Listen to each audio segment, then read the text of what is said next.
Shalom, selamat pagi sahabat GHCC yang diberkati. Engkaulah kekasih-kekasih Tuhan yang diurapi oleh Tuhan. Di dalam anugerah Tuhan kita percaya bahwa semua yang terbaik Tuhan sediakan bagi semua orang yang menaruh harap kepada Tuhan. Mari siapkan hati kita untuk pagi hari ini kita menerima berkat-berkat dari Tuhan. Bapa, kami bersyukur buat pagi hari ini Tuhan. Kami mengangkat hati kami sebagai pujian, penyembahan di hadapan-Mu. Kuduskan kami siap menyembah Engkau dan membawa kehidupan kami ke dalam tangan-Mu yang penuh kasih.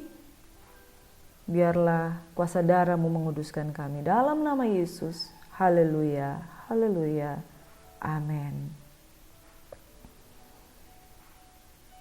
Makasih Tuhan. Kami bawa hidup kami Tuhan. Terima kasih Tuhan. We worship you. We worship you Jesus. Whoa.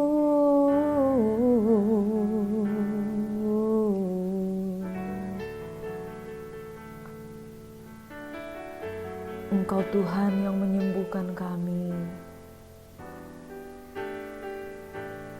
Engkau Tuhan yang ditinggikan.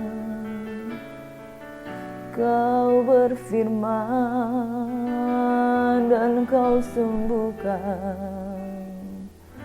Engkau Tuhan penyembuhku. Engkau Tuhan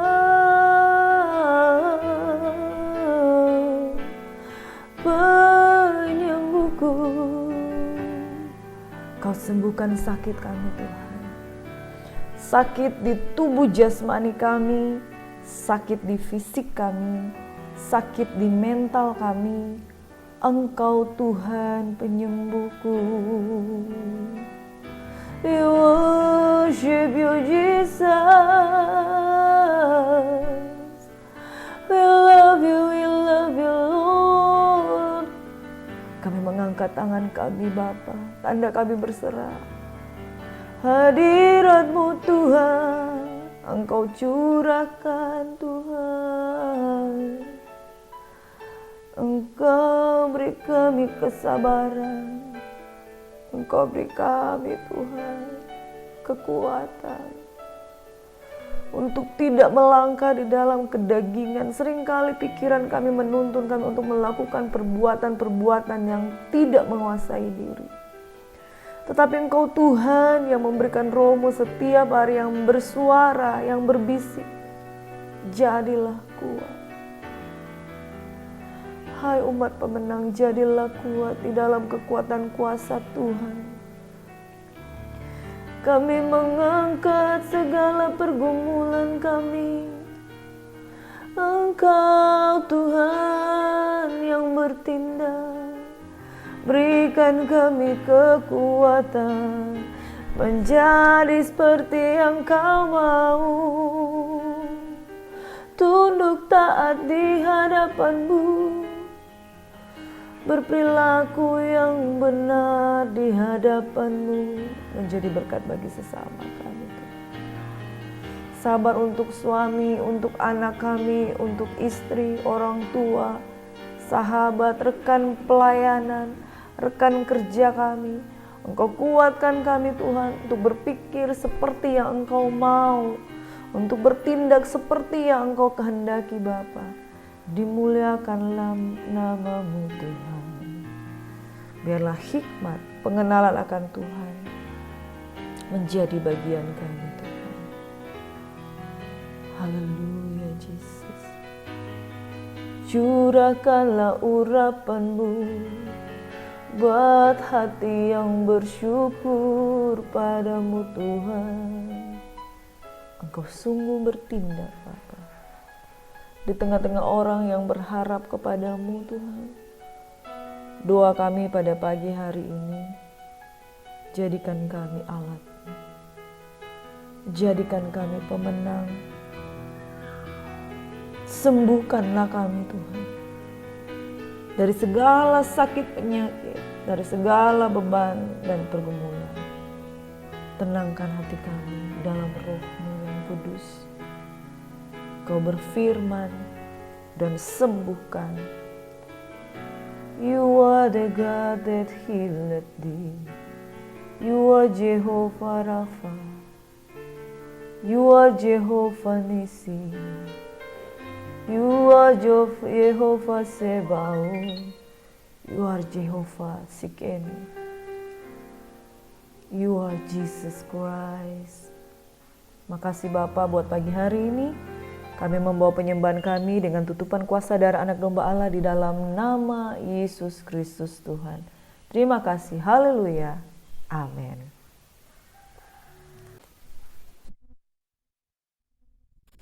Sahabat GHCC yang diberkati Tuhan, engkau orang-orang yang dikasihi Tuhan, engkau adalah pribadi-pribadi yang diurapi. Pada pagi hari ini, saya hanya mau mengatakan bahwa Tuhanlah penyembuh kita.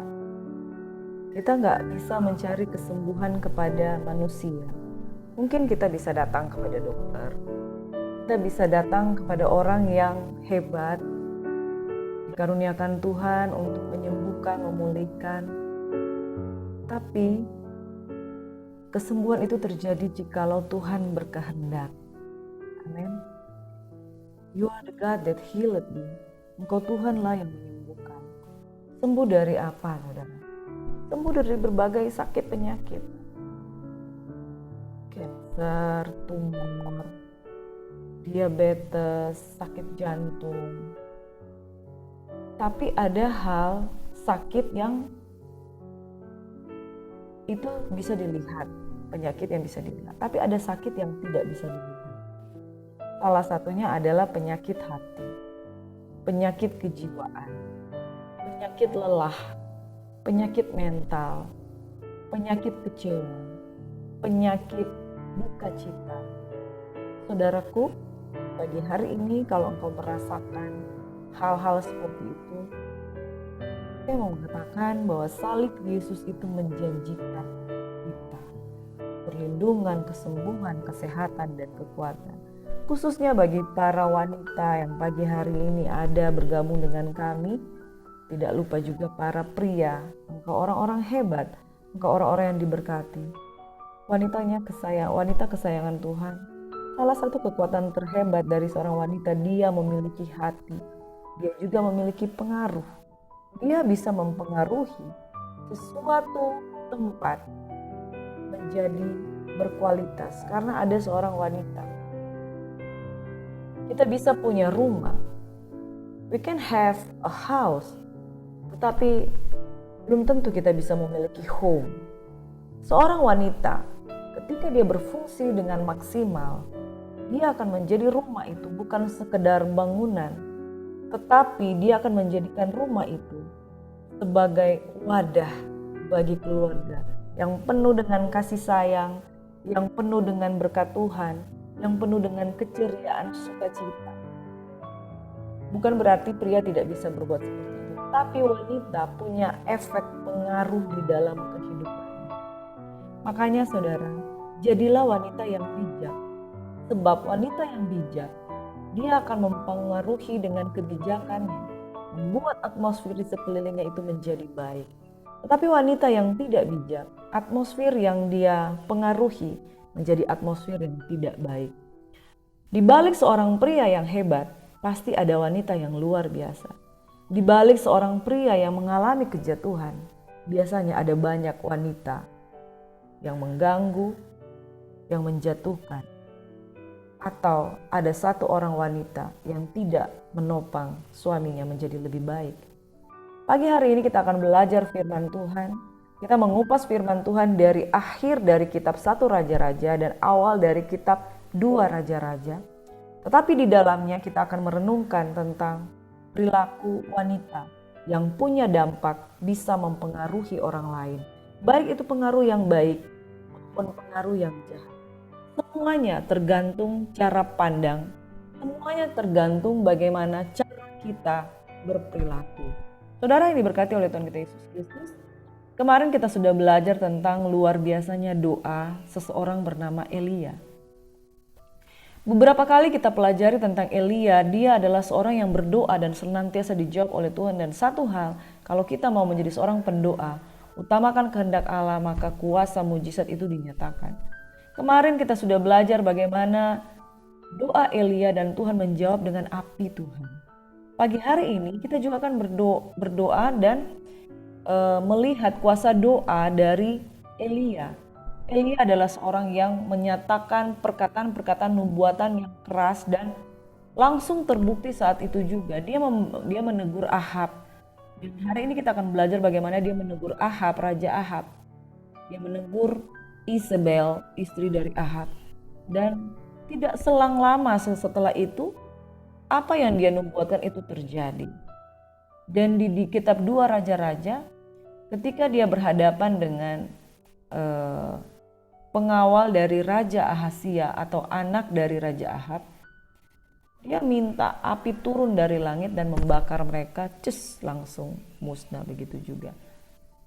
Dan yang terakhir di kitab 2 Raja-Raja, Elia diangkat dengan kereta kuda berapi. Jadi how powerful ini nabi yang seperti ini, tentang Nabi Elia. Ini ada kisah-kisah yang kita akan baca secara kronologis, beberapa garis-garis besar di akhir dari kitab 2 Raja-Raja 20, 1 Raja-Raja 20 hingga 1 Raja-Raja 22. Lalu kita masuk di dalam kitab 2 Raja-Raja 1 hingga kitab 2 Raja-Raja 2. Nah, saudara, hal-hal yang menarik di sini adalah kepemimpinan dua kubu, Raja Yehuda dan Raja Israel, di mana Raja Yehuda kemarin kita sudah belajar ada raja-raja yang berkuasa pada zamannya, yaitu Raja Abiam dan Raja Asa. Dan di sini ada Raja Yehuda lagi yang dimunculkan, namanya Raja Yosafat. Kalau Raja Israel itu ada banyak yang lahir dari perebutan kekuasaan, ada Zimri, ada Omri, dan yang terakhir kita pelajari kemarin itu ada Raja Ahab, dan hari ini ada Raja Ahab dan Raja Ahasia anaknya. Nah, saudara yang diberkati oleh Tuhan kita Yesus Kristus, perputaran itu cepat sekali terjadi kalau di kerajaan Israel karena raja-rajanya itu silih berganti. Tetapi begitu masuk kepada Raja Omri, kemudian anaknya Ahab sempat memiliki anak yaitu Ahasia. Kita akan belajar bagaimana raja-raja ini berkembang. Dan Tuhan membuat perbedaan antara raja-raja yang mengikuti jejak dari Daud, yaitu raja-raja yang menyembah dan takut akan Tuhan, dan raja-raja yang tidak menyembah dan tidak takut akan Tuhan. Di sini kita melihat bahwa Tuhan adalah pribadi yang tegas. Dia membuat perbedaan antara orang-orang yang mengenal Tuhan, antara orang-orang yang setia dengan Tuhan dan orang-orang yang tidak setia dengan Tuhan. Mari saudara kita pelajari selanjutnya. Di dalam 1 Raja-Raja 20 hingga 1 Raja 22, akhir dari kitab ini yaitu Samaria tertolong dari kepungan. Dan Samaria ini harus berhadapan dengan Ben-Hadad, Raja Aram, dan seluruh kuda dan kereta mereka. Walau bagaimanapun pembelaan Tuhan ada bagi bangsa Israel, sehingga ketika Tuhan memerintahkan kamulah yang akan menghadapi Raja Aram ini, kemudian mereka memang mengalahkan Raja Aram. Singkat cerita, Ben-Hadad itu dapat meluputkan diri dengan naik kuda. Juga Raja Israel maju lalu memusnahkan kuda dan kereta itu dan mendatangkan kekalahan yang besar kepada orang Aram. Pertempuran itu terjadi di dekat kota Afek, dan pertempuran itu hebat, tetapi bangsa Israel bisa mengalahkan Ben-Hadad dan pasukannya Raja Aram. Oleh karena pasukan kerajaan Aram itu sudah terdesak, mereka bermaksud untuk mendekati Raja Israel, yaitu Ahab pada waktu itu, dengan berasumsi Raja Israel adalah raja yang bisa dibujuk supaya mereka terluputkan. Singkat cerita, pengawal istana dan Raja Aram itu mendekati Aram dengan melakukan negosiasi. Di ayat yang ke-34 dari pasal 20 kata Ben-Hadad kepadanya, "Kota-kota yang telah diambil Bapakku dari pihak bapamu akan kukembalikan. Engkau boleh juga membuat pasar bagimu di Damsyik, seperti yang dibuat Bapakku di Samaria. Dan aku sendiri," kata Ahab, akan membiarkan engkau pergi dengan perjanjian. Lalu ia mengadakan perjanjian dengan dia dan membiarkannya pergi. Keadaan ini membuat Ahab melepaskan Raja Ben-Hadad atau Raja Aram. Oleh karena mereka bernegosiasi, mengadakan perjanjian damai. Kelihatannya menarik ya saudara, ketika dua kerajaan ini, Raja Aram dan Raja Israel, bermaksud untuk mengadakan janji damai, itu hal yang baik. Tapi di mata Tuhan itu merupakan hal yang tidak berkenan. Lalu dia ditegur oleh salah seorang nabi. Seorang nabi itu yang dia awalnya dia menyamar. Kemudian dia mendekati Ahab.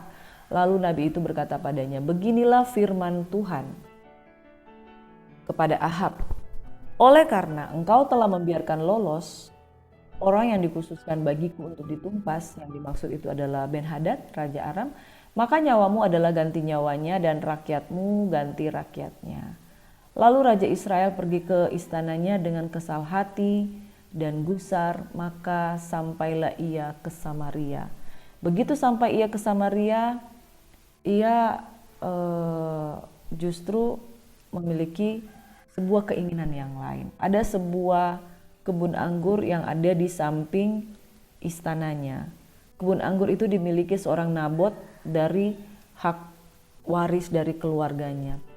Tiba-tiba Nabot ini ingin diserobot oleh Ahab. Dia mengatakan, "Aku akan membayar sebagai gantinya tanahmu itu, aku mau bikin tanah pertanian. Jadi kebun anggurmu biarlah menjadi milikku." Tapi kebun anggur Nabot ini dia tidak mau serahkan kepada Raja Ahab. Singkat cerita, oleh karena kebun anggur Nabot ini, Ahab menjadi bersusah hati. Dia seperti orang yang merajuk. Ternyata Ahab ini karakteristiknya seorang yang melankolis. Seorang yang melankolis, merajuk, dan dilihatnya oleh istrinya yang bernama Isabel. Nah, Isabel ini adalah seorang yang mungkin karena dikuasai oleh hawa nafsu jahat, dia seseorang yang jauh lebih tegar dari Ahab, dan dia memiliki strategi. Dia ambil cap, dia ambil materai, lalu dia memanipulasi sebuah otoritas dan perintah dari Ahab. Dia menyuruh orang untuk melakukan sebuah strategi sehingga Nabot itu kemudian berakhir dengan kematian atas dasar inisiatif dari Isabel. Jadi Isabel ini merupakan seorang wanita yang ada di belakang Ahab.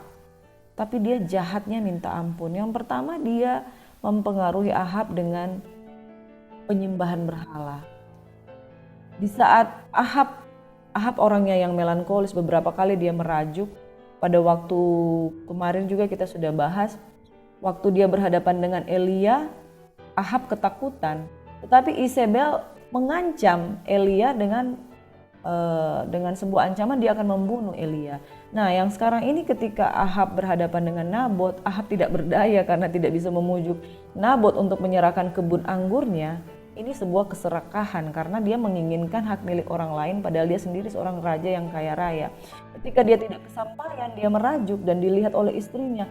Dan istrinya mengambil otoritas, mengambil capnya, mengambil materainya, dan memerintahkan anak buahnya untuk melakukan hal yang jahat. Sehingga Nabot harus berakhir dengan kematian.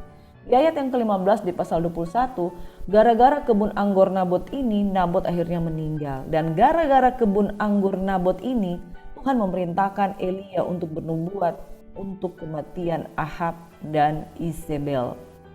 Karena Tuhan itu dekat dengan orang yang lemah. Tuhan itu dekat dengan orang yang tidak berdaya. Keadaan Nabot ini didengar oleh Tuhan sehingga dia memerintahkan Elia untuk bernubuat kepada Ahab dan Isabel. Nah, saya bacakan di ayat 15. Segera sesudah Isabel mendengar bahwa Nabat sudah dilempari sampai mati oleh karena tipu muslihat dari Isabel, dia dilempar batu sampai mati, berkatalah Isabel kepada Ahab, "Bangunlah." Ini laki-laki lemah ya saudara. Makanya kalau jadi laki-laki harus tahu engkau mengenal istrimu, jangan istrimu jauh lebih perkasa daripadamu, engkau jadi lemah, dan istrimu yang mendominasi. Wanita yang di belakangmu itu yang harusnya menopang, dia justru mendominasi, ada di depanmu dan mengarahkan engkau kepada keputusan-keputusan yang jahat.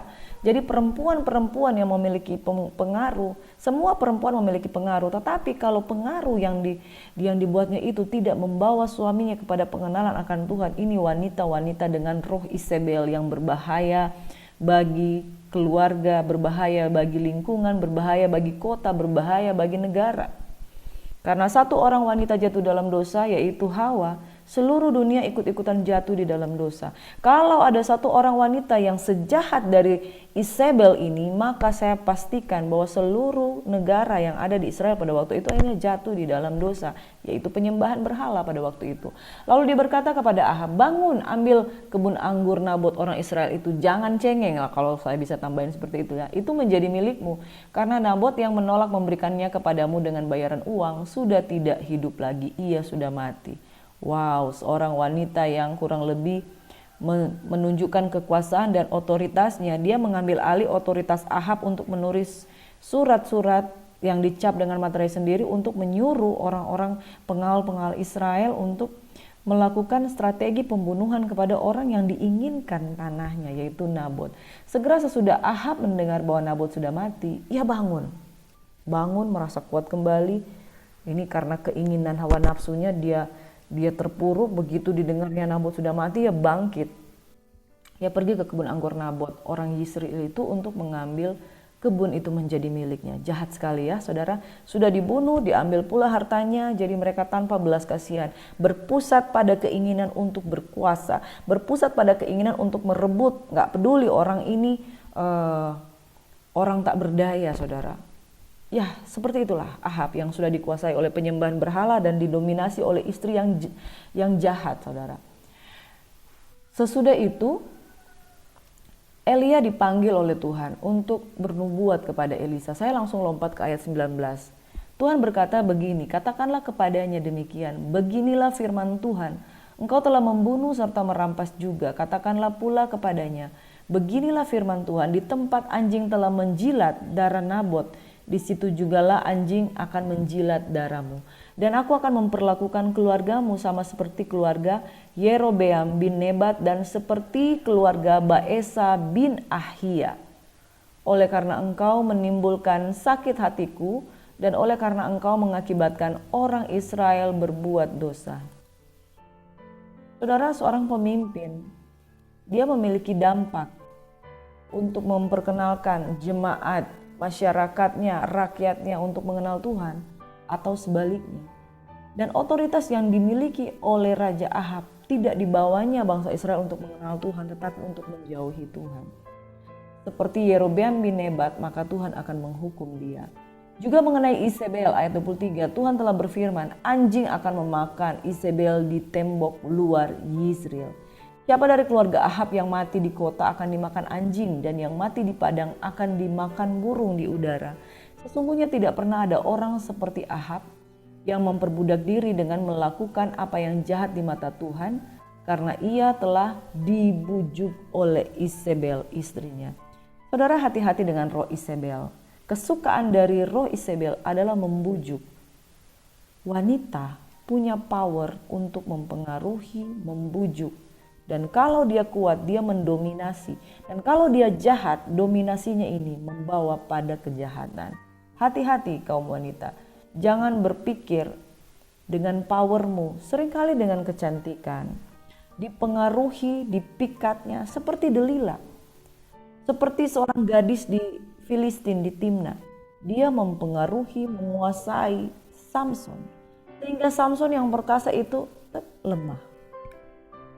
Wanita menjatuhkan dengan pengaruhnya, kelicikan dan bujukannya. Tetapi pria dimanfaatkan dengan perasaannya ingin menyayangi wanita yang ada. Hati-hati saudara, kejatuhan pria diawali dengan wanita yang tidak berkenan di hadapan Tuhan.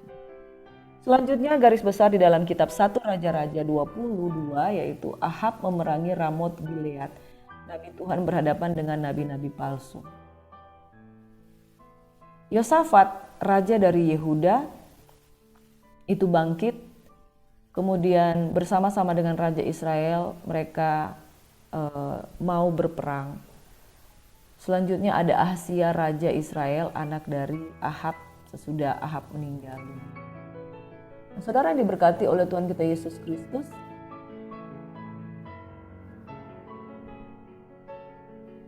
di dalam Samaria, di dalam pasal 20 Samaria tertolong oleh kepungan, pertempuran di kota Afek di pasal 20, nubuat tentang hukuman yang akan menimpa Ahab di pasal 20 ayat 35 sampai 43, kebun anggur Nabot yang tadi sudah kita pelajari.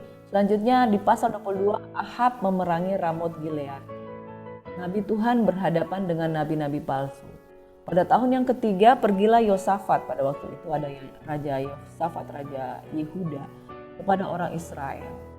Pada waktu Yosafat pergi kepada Raja Israel, hubungan mereka baik pada waktu itu. Jadi hubungan Israel Yehuda itu panas dingin, kadang baik, kadang tidak baik. Nah, dalam keadaan baik Yosafat mengunjungi Raja Israel. Pada waktu itu berkatalah Raja Israel kepada pegawai-pegawainya, "Tahukah kamu bahwa Ramot Gilead sebenarnya milik kita?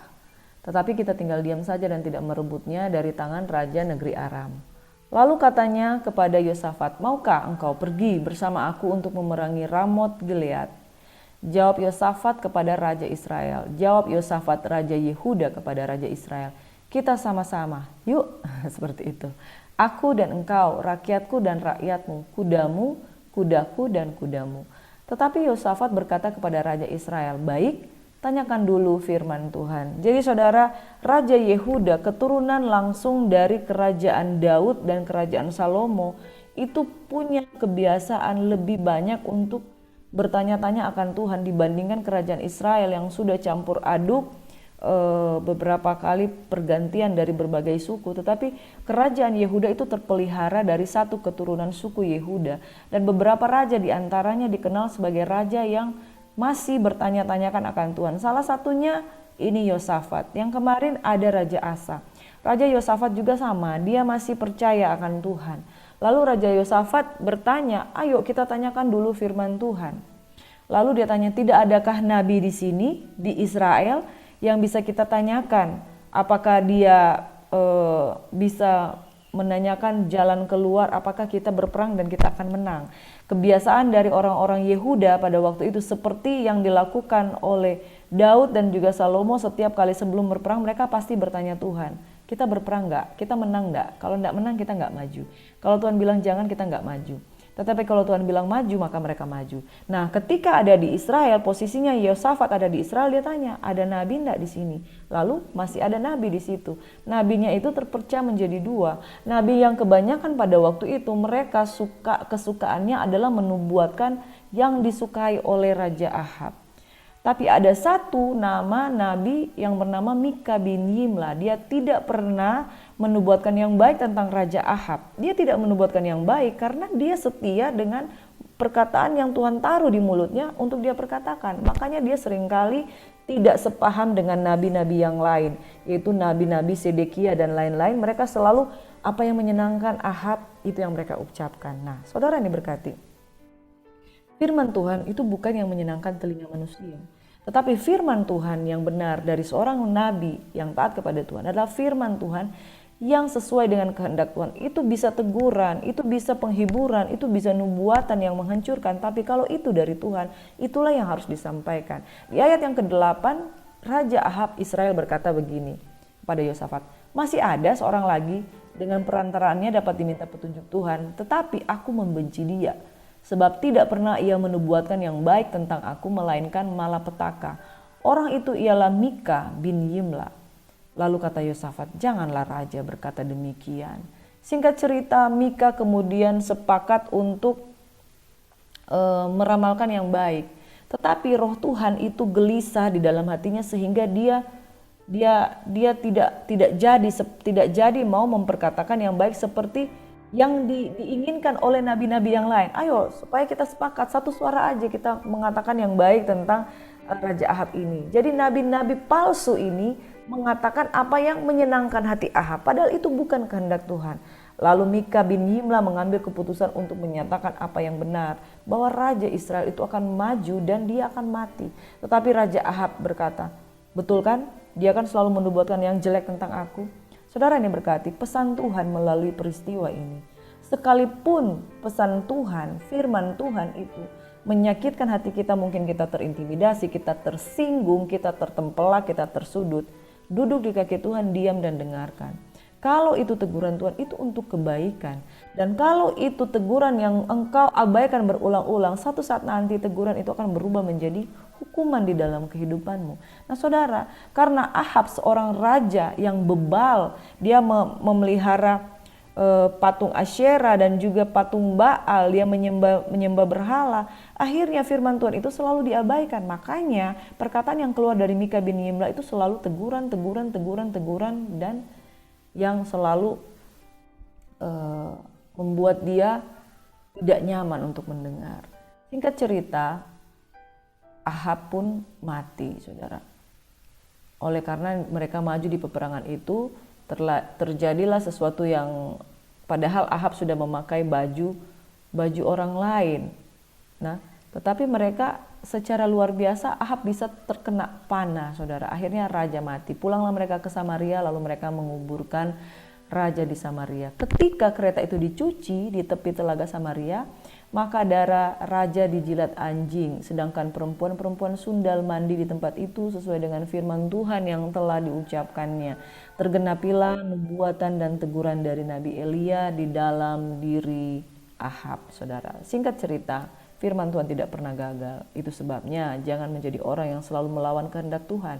Karena seperti Ahab, dia menerima akibatnya. Di pasal 22 ayat 41 hingga 51, Yosafat raja yang keempat Yehuda setelah Salomo. Jadi dihitung setelah Salomo. Kalau dihitung dari Raja Saul, Salomo, Rehabeam. Baru ada Abiam, Raja Asa, dan Raja Yosafat. Tapi kalau dihitung,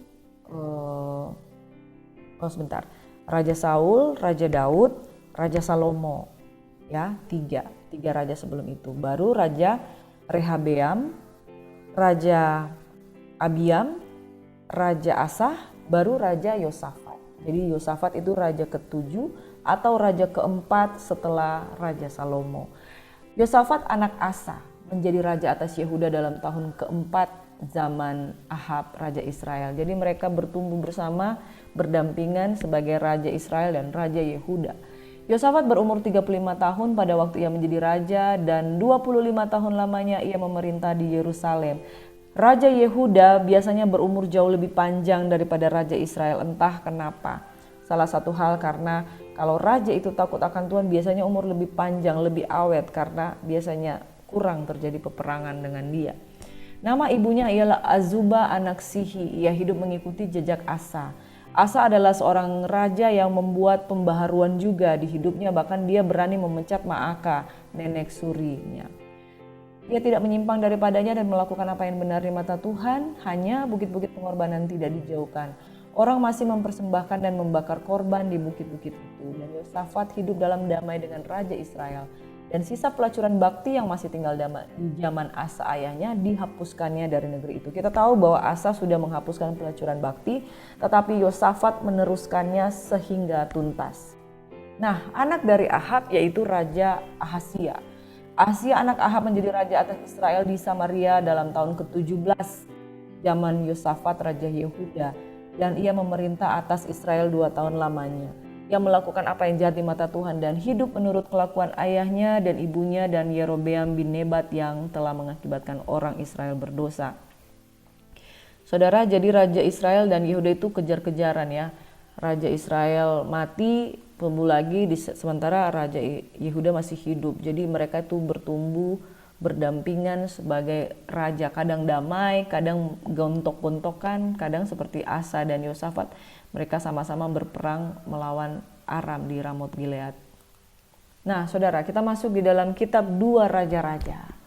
Dan garis besar dari 2 Raja-Raja 1 dan 2 Raja-Raja 2. Kitab Dua Raja-Raja ini melanjutkan sejarah dari kedua kerajaan Israel yang kisahnya terputus pada akhir dari kitab Satu Raja-Raja.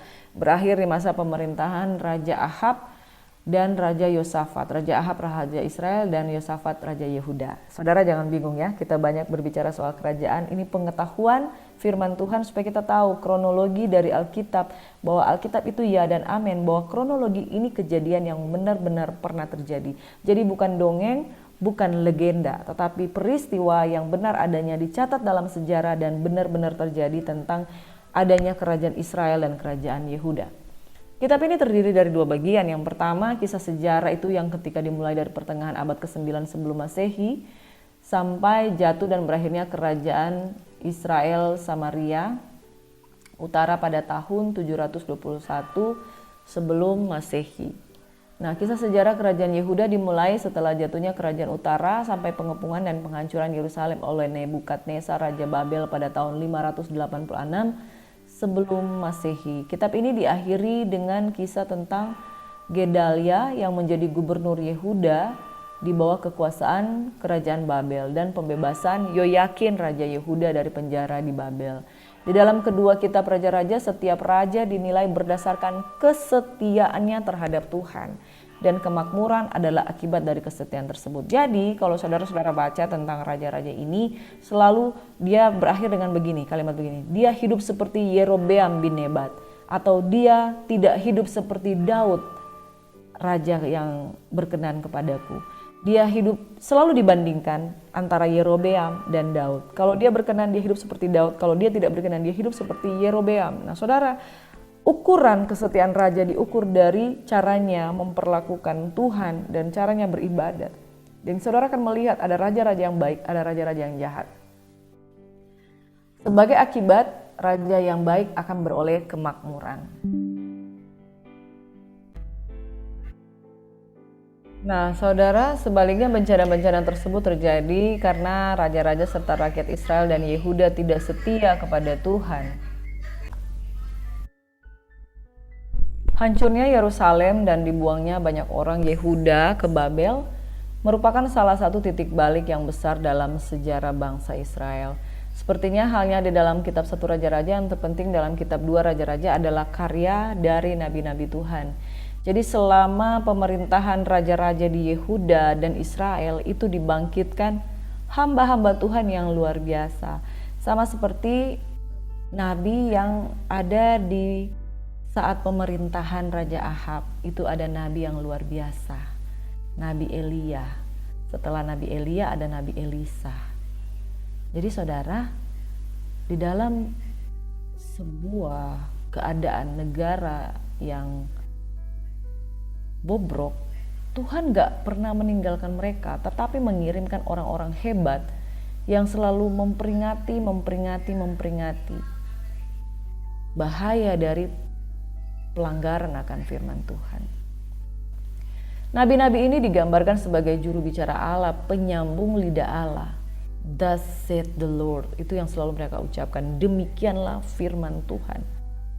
Mereka berani memperingatkan raja, mereka berani memperingatkan bangsa Israel supaya tidak menyembah berhala dan tidak meremehkan perintah-perintah Allah.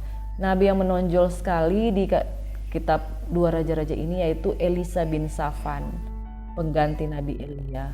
Elia hidup di zaman kepemimpinan Raja Ahab sampai Raja Ahazia.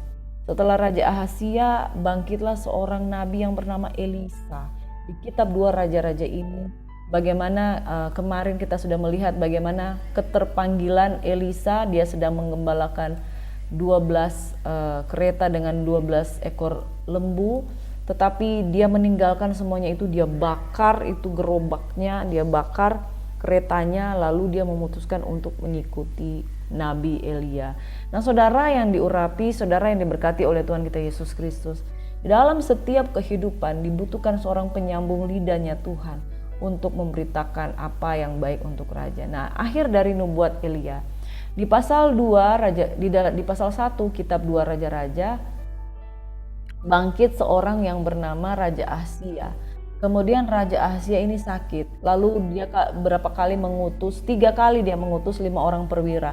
Yang pertama ketika dia utus 5 orang perwira, Elia mengirimkan doa, api turun dari langit, mereka dibakar. 2 kali 50 orang dibakar. Yang ketiga kali perwira ini berkata, tolong jangan bakar aku.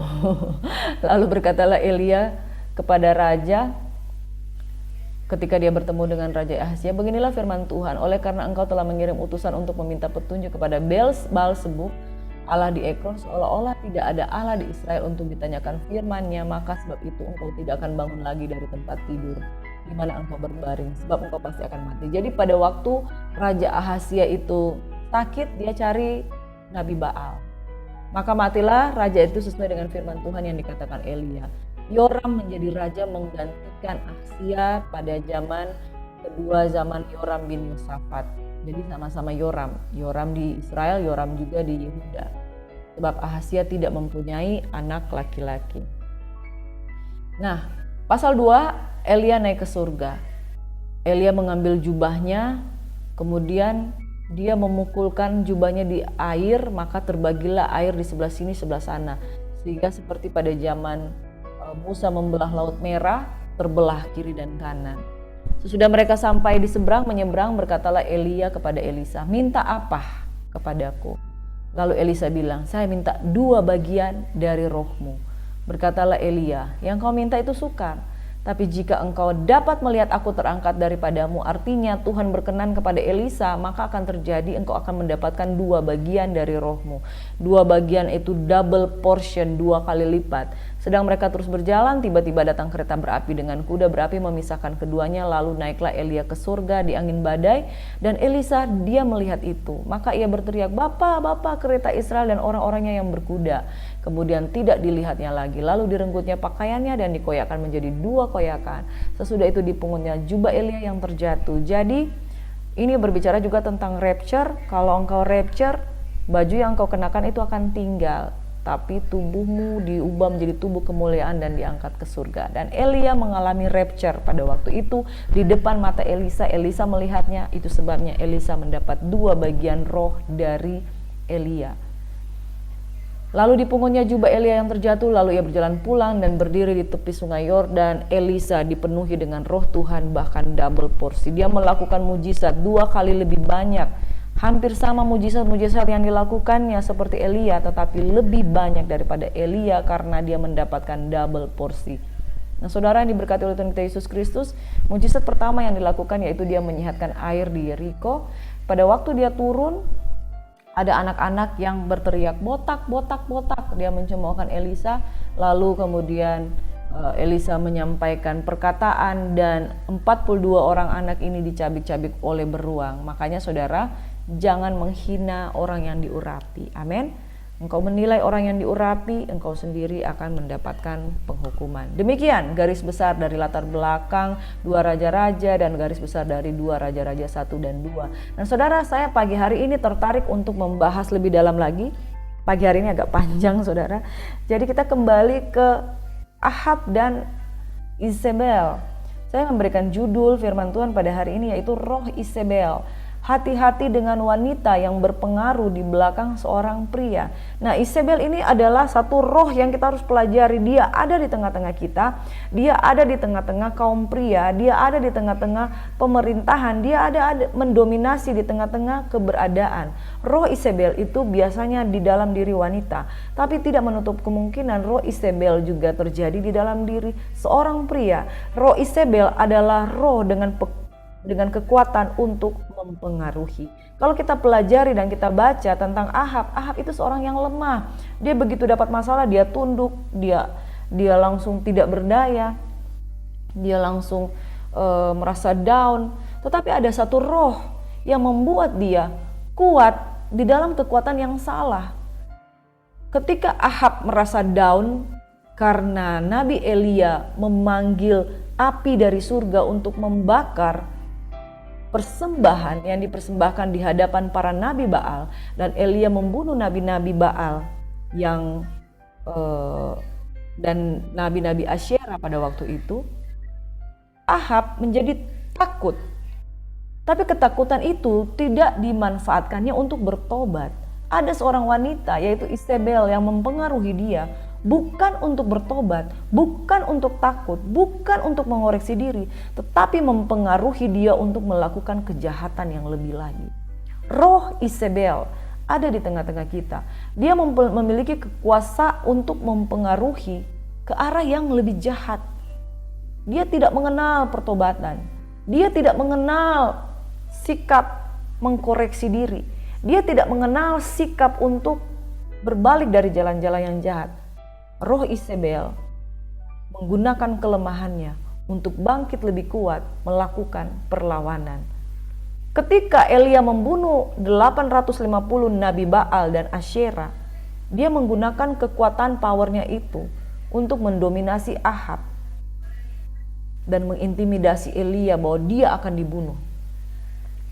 Demikian juga pengaruh Isabel yang begitu kuat pada saat Ahab berhadapan dengan Nabot.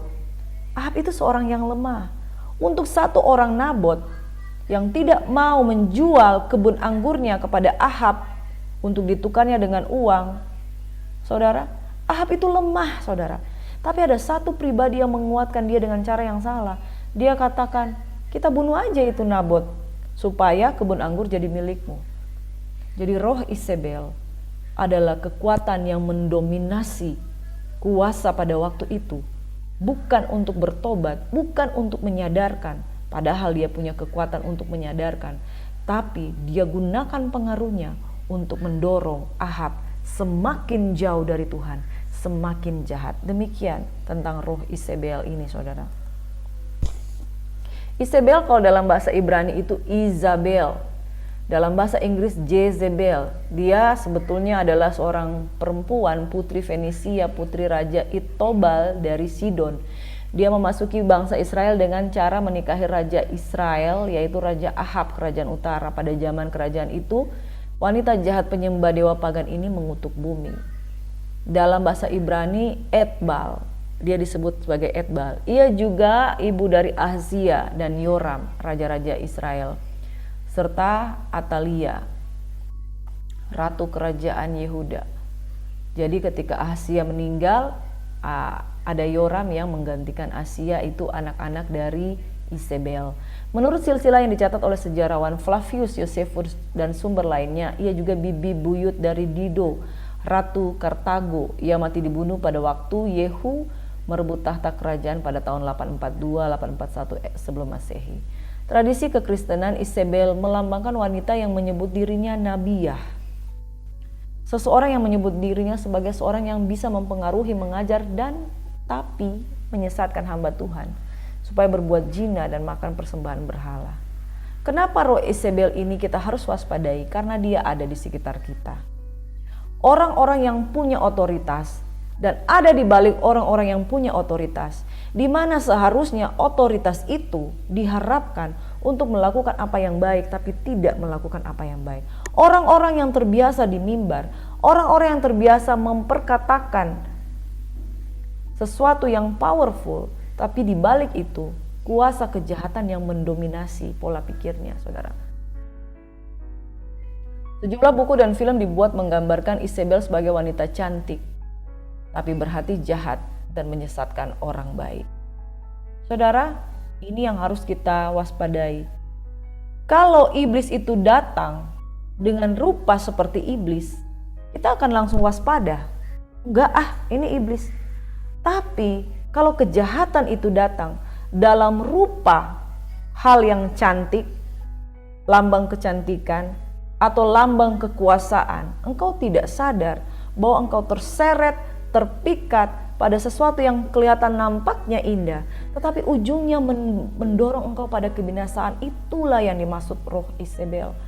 Dia cantik, penampakannya kelihatan baik, otoritas yang dihormati, dihargai, ratu dari kerajaan Israel utara, kerajaan utara yaitu Israel. Nah saudara, ketika iblis datang sebagai ular, ya, iblis datang sebagai ular, Hawa bisa tertipu. Tetapi apalagi kalau dia datang dalam wujud perempuan cantik, lebih banyak orang yang bisa tertipu. Kalau iblis datang dalam bentuk seperti hantu, pasti orang akan lari ketakutan. Tapi kalau dia datang dalam pengaruh yang kelihatan nampak baik di depan, kita nggak tahu. Ternyata di belakangnya pengaruh yang dia buat menggiring orang pada kejahatan. Itulah roh Isabel. Penampakannya baik, penampakannya hebat, penampakannya mempesona, tapi apa yang dia giring pada kejahatan.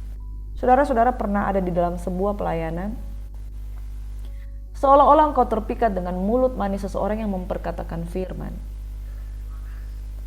Tetapi di balik semua itu, yang dia dorong adalah, udahlah kamu gak usah mengampuni orang seperti itu. Pahit. Roh Isabel berkamuflase dalam wujud kecantikan, tapi dalamnya membimbing orang kepada penyembahan di luar Tuhan. Roh Isabel adalah salah satu setan dari si jahat yang misinya adalah untuk menghancurkan orang-orang otoritas Tuhan sebagai rasul dan nabi. Ada banyak orang yang ditipu oleh kecantikan seseorang dan tanpa sadar dia terseret, terpikat, dan kemudian tidak sadar sudah sangat jauh dan jatuh.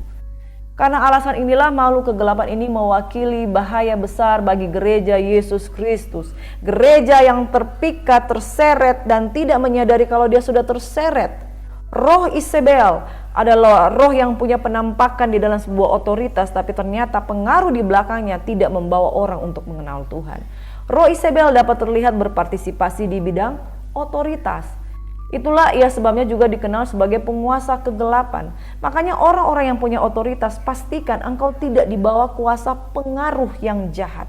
Baik yang kejahatan yang nampak atau kejahatan yang terselip. Karena roh Isabel itu kuasa pengaruh. Pengaruh jahatnya menggunakan mereka untuk mengesampingkan dan mengendalikan orang-orang di pemerintahan atau yang memegang posisi otoritas. Tapi juga dapat ditemukan beroperasi pada orang biasa dari institusi, komunitas, gereja, keluarga, dan lain-lain. Jadi seorang yang diperbudak oleh roh Isabel menyanjung untuk mendapatkan dan menempatkan diri mereka pada posisi otoritas. Sama seperti Isabel. Dia sebenarnya bukan posisi otoritas karena ada Ahab. Tetapi dia menyanjung, dia melekat dengan Ahab untuk melakukan keinginan-keinginannya di balik otoritas Ahab. Ahab yang punya cap, Ahab yang punya materai. Tapi dia ada di belakang Ahab untuk turut mengendalikan, menguasai, dan membuat Israel itu jauh dari Tuhan. Hati-hati dengan roh Isabel dalam gereja. Gembala-gembala sidang, pilihlah orang yang tepat, yang bisa dijadikan partner kerjamu, supaya engkau terarah pada tujuan Tuhan. Kesimpulan, roh Isabel adalah sifat membujuk, mempengaruhi, menggerakkan, mendominasi orang lain, serta memanipulasi otoritas untuk berbuat hal-hal yang jahat di mata Tuhan, sekehendak hatinya sendiri. Dan tanpa sadar, ketika engkau sudah terseret, engkau melihat, wow, saya sudah jauh dari Tuhan. Isabel ini adalah orang yang membawa penyembahan dewa Baal ke Israel dan membujuk suaminya Ahab untuk memperbudak diri dan melakukan apa yang jahat di mata Tuhan.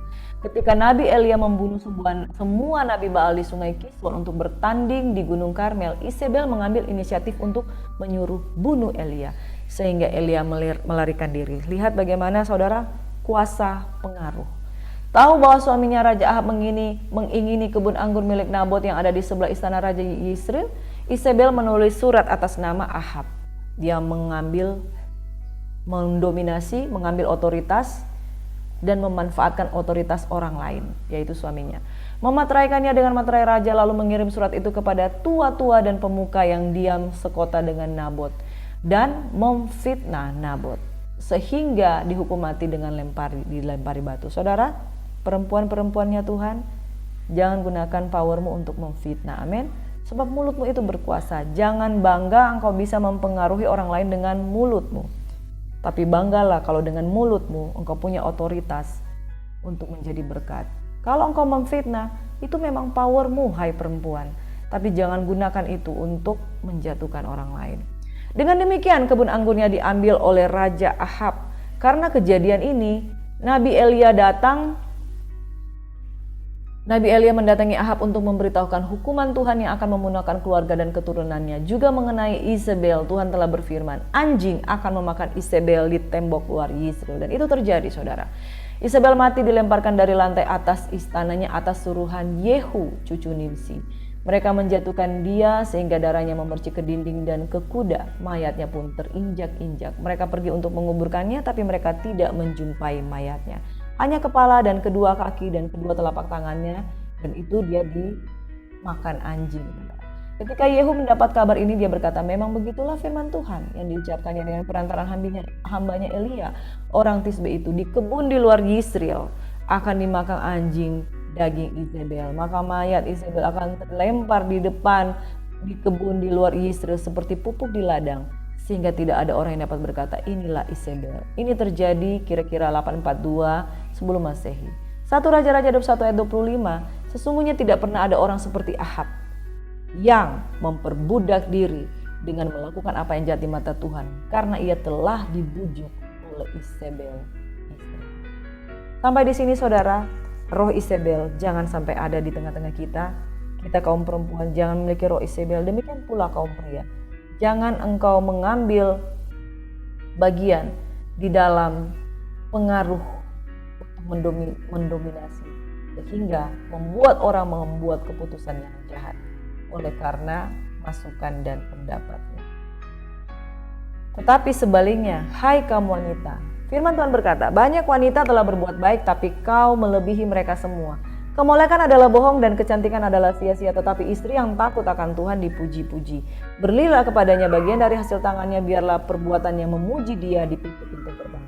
Hai kaum wanita, jadilah wanita yang hebat, bukan karena kuat dan gagah, bukan karena kemolekan adalah bohong dan kecantikan sia-sia, tapi istri yang takut akan Tuhan dipuji-puji. Saudara yang diberkati oleh Tuhan kita Yesus Kristus, jadilah wanita yang tidak mengutamakan kemolekan, karena itu bohong. Saudara. Efesus 5 ayat 22 sampai 24. Hai istri, tunduklah kepada suamimu seperti kepada Tuhan, karena suami adalah kepala istri sama seperti Kristus adalah kepala jemaat.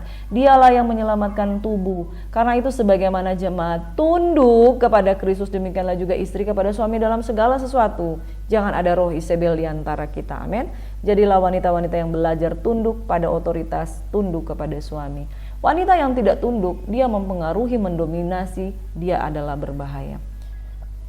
Akibat bujukan satu wanita yaitu Hawa, seluruh dunia diawali dengan Adam jatuh ke dalam dosa. Tetapi oleh karena ada wanita yang tunduk dan berdoa, yaitu Bunda Maria Ibu Yesus, seluruh dunia mengalami keselamatan daripada Tuhan.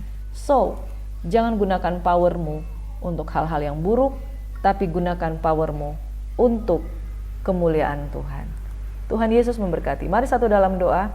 Kami diberkati dengan kekuatan untuk mempengaruhi tetapi bukan mendominasi. Kami diberikan kekuatan untuk takut akan Tuhan dan bukan merongrong. Kami diberikan kekuatan oleh Tuhan untuk mendorong suami kami menjadi pria-pria hebat yang dikenal di pintu-pintu gerbang, bukan untuk mendominasi dan mempengaruhi dengan rasa sakit hati, dengan rasa kekecewaan, dengan rasa ingin menjatuhkan, tetapi kami diberikan kekuatan untuk mempengaruhi dalam kuasa doa.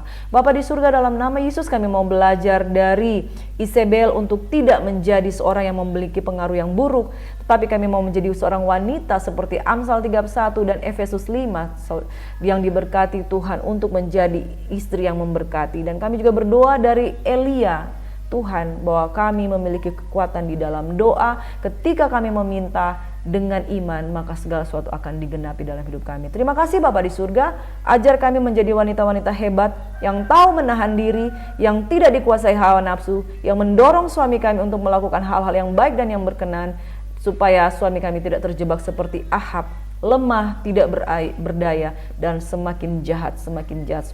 Tapi kami berdoa, kami mau menjadi wanita yang bijaksana, seperti Abigail, seperti Bunda Maria, seperti wanita-wanita hebat pada zamannya. Di dalam nama Yesus Tuhan, kami berdoa untuk firman Tuhan, kami semua diberkati dalam nama Yesus. Haleluya, amin.